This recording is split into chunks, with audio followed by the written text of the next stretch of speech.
You are an honest group. However, that is our desire for you.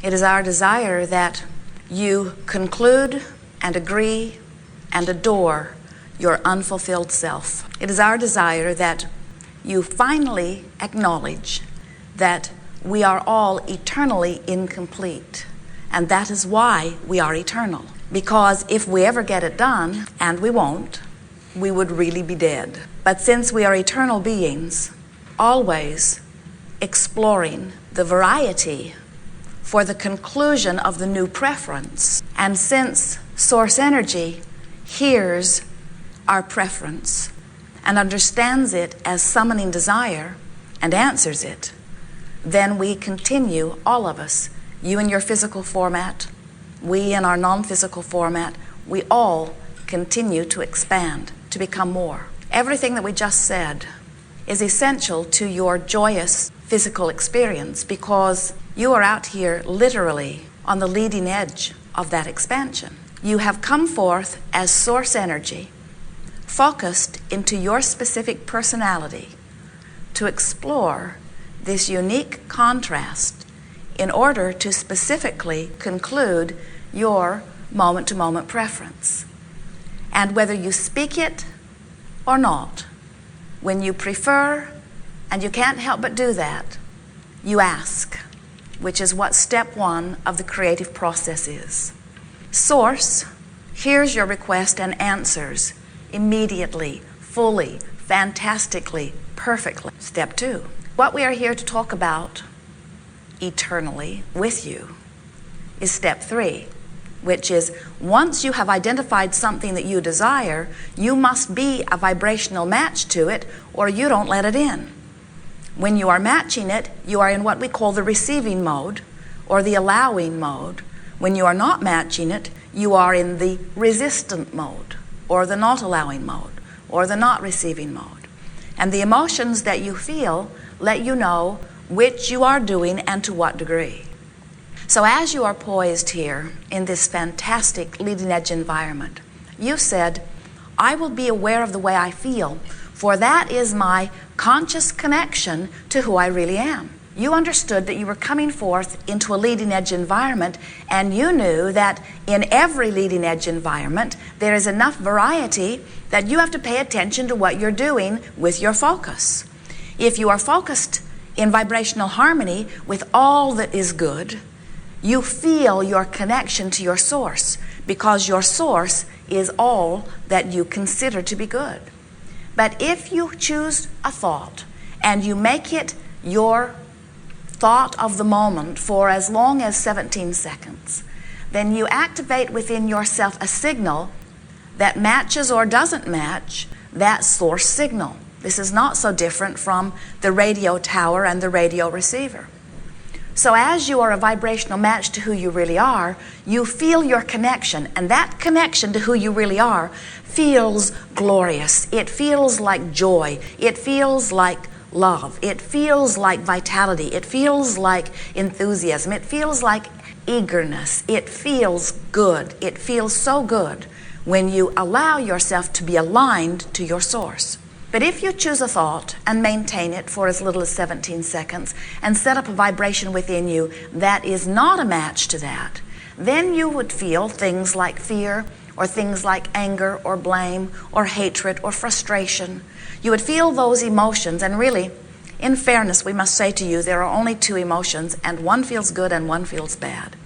But you have come to give them all kinds of different labels because they apply in different ways in your experience. Sometimes we tease and we say, which feels better, blame or guilt? And you know, as humans, you can answer that. In other words, most of you really prefer blame to guilt.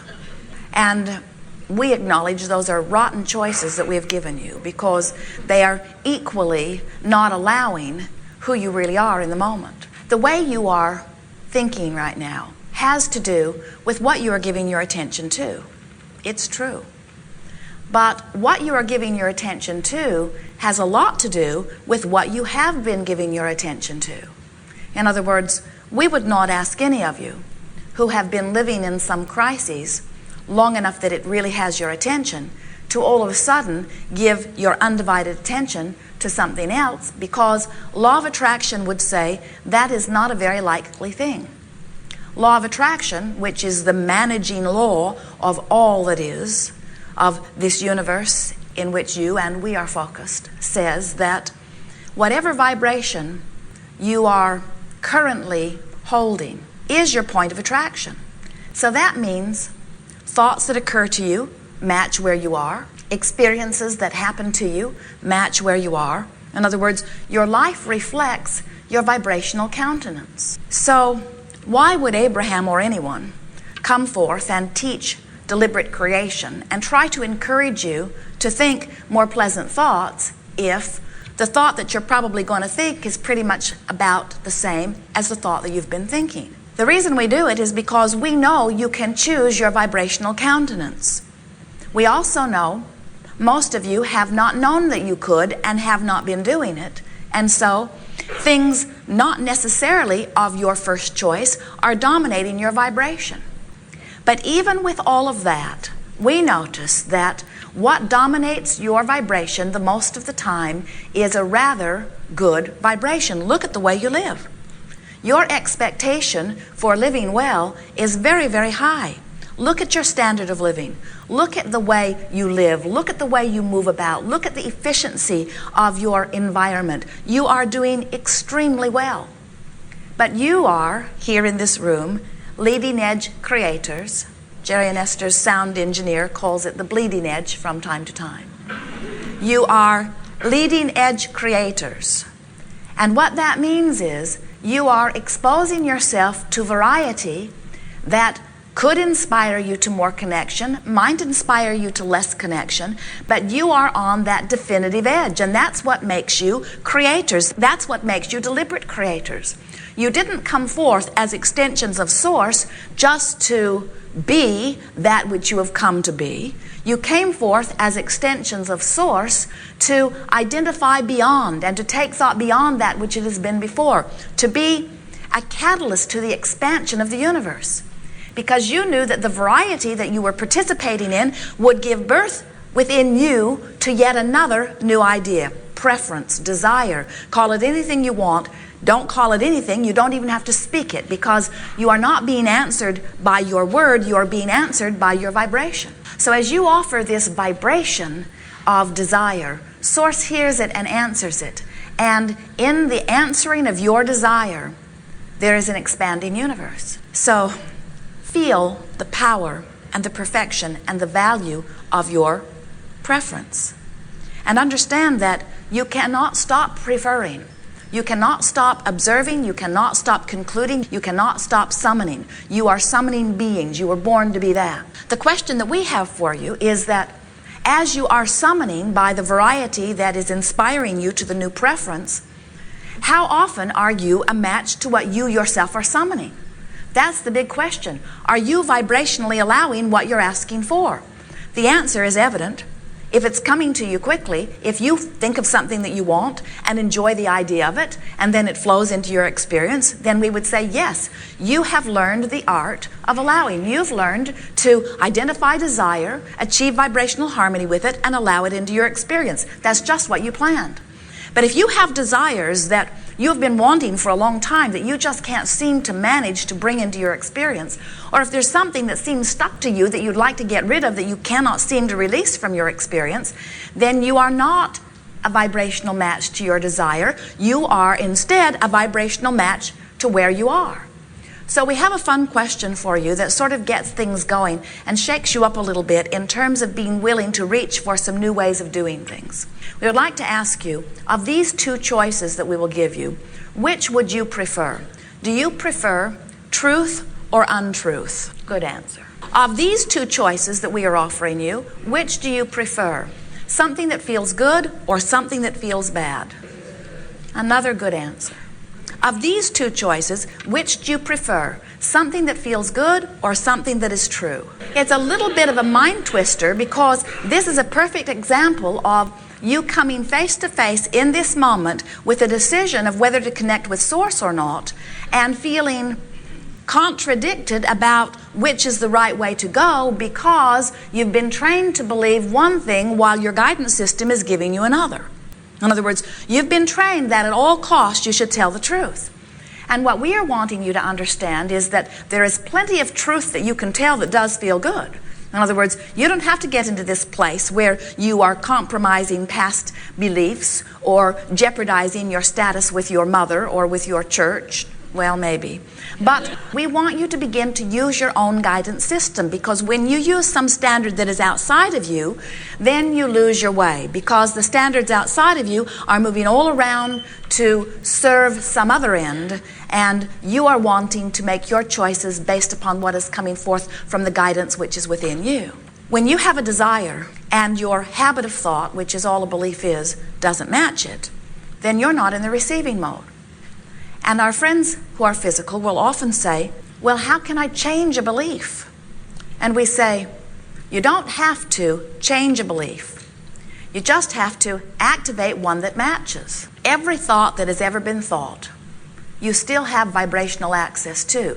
You just have to get somewhere in the vibrational vicinity of it. There are some of those vibrations that you really want to hook up with, and there are some that you wouldn't touch with a 10-foot pole. In other words, there are some you do not want to be part of your vibrational makeup. And you are the discerner of which is which. As you move through your experience, sometimes when you are very young, or sometimes it could have happened yesterday, sometimes you are exposed to an experience, and we have to say, law of attraction is part of what causes you to be exposed. You could not be exposed to anything that you were not a vibrational match to. But sometimes you are exposed to something that seems small and insignificant, and as you give it your undivided attention, or even a good dose of attention, and you begin to reverberate within it, then law of attraction brings you more. So what happens is, you notice it, you offer a vibration about it, law of attraction matches your vibration, so now you notice it more. And as you notice it more, you offer even more vibration about it, and law of attraction brings you even more to match it, and then you offer more vibration. And so what happens is, you attract by virtue of your vibration, not knowing that you are doing it, and then you say, see, that's why I believe this. There is evidence all around me to support it. There is fact, or there is history, or there is my own experience. And we say, that is true. But every bit of that fact or history or your own experience is without exception coming in response to your vibrational offering. So you say, well, Abraham, this doesn't seem right. So I come innocently into this environment, and just because I observe stuff, it gets in my vibration, and then I'm sort of stuck there forevermore. And we say, you're stuck there forevermore if you just observe and offer a vibration, but you are not stuck anywhere if you are being deliberate in your choice of thoughts. And if you care at all how you feel, and are willing to let the only thing that matters be that it feels good while you are giving your attention to it, you can easily guide yourself from any place in a very short period of time just by diligently choosing the thought that you want to make active in your vibration. Now, why would you want to choose? Well, because it's your life. It's your connection. It's your moment. It's your moment of feeling good or bad. It's your moment of attraction. Your future experience is based upon it. In other words, everything that you are depends upon your allowing of your connection to Source or your disallowing of connection to Source. Everything that you are living, your vitality, your clarity, your health, your abundance, your relationships, your environment, everything about your life is about the way you manage this juncture between your Source you and the physically conscious, physically focused, human, powerful creator you. And we're wanting you to understand that everybody's doing the best that they know how to do, but this business of activating a vibration is really worth talking about. What do we mean by that? Let's talk about something like dollars. When you think about dollars in your experience, does the subject of dollars feel to you like fun and freedom and expansion? Or does the subject of dollars feel to you like hard work and struggle and uncertainty? You can tell where it is. Sometimes people say, well, it's some of all of that. And we say, well, if it's some of all of it, that's good, because that means you do have the ability to choose. But you can tell where your tendency is. You can tell which way you lean, what's more dominant. When you think about your dominant relationship, does it feel like fun and freedom and adventure, or does it feel like bondage and hard work and struggle?